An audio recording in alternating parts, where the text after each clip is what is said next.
So hi dear students, 11th class physics AP enter first year physics system of particles rotational motion lo.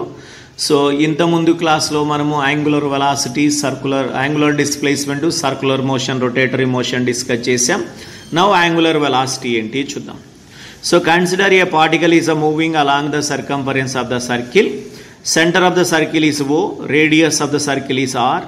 The particle P is making a rotatory motion. So let initial position of the particle is at A.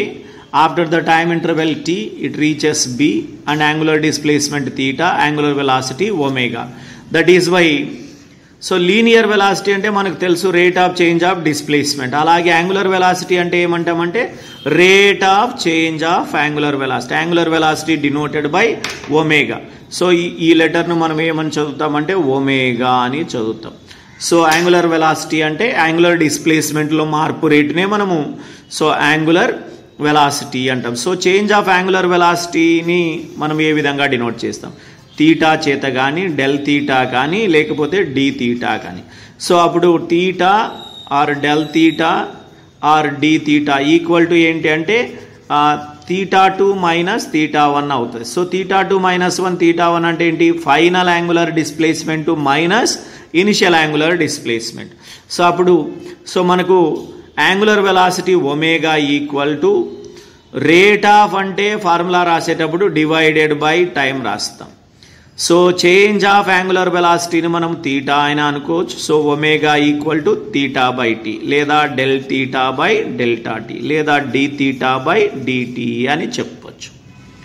So దీని యొక్క unit ఏంటంటే radian per second.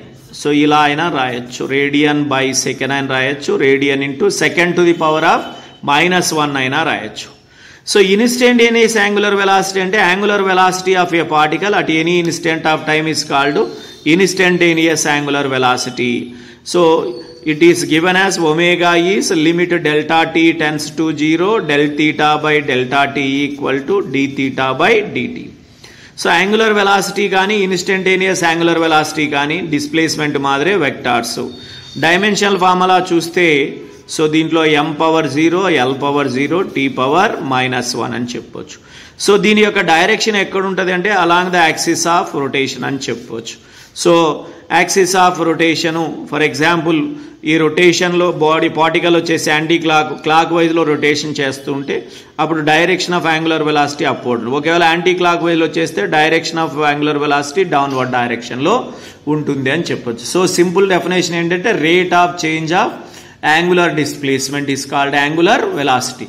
Linear velocity అంటే rate of change of displacement is called linear velocity అన్నాం కాబట్టి ఆ విధంగానే rate of change of angular displacement is called angular velocity అని చెప్తాం. సో నెక్స్ట్ క్లాస్లో మనము యాంగులర్ యాక్సిలరేషన్ గురించి డిస్కస్ చేద్దాం. అలాగే V equal to R omega అనేటువంటి ఫార్ములాను కూడా డెరైవ్ చేద్దాం. Important question for 4 marks for inter first year public examination in physics part. That's all this is.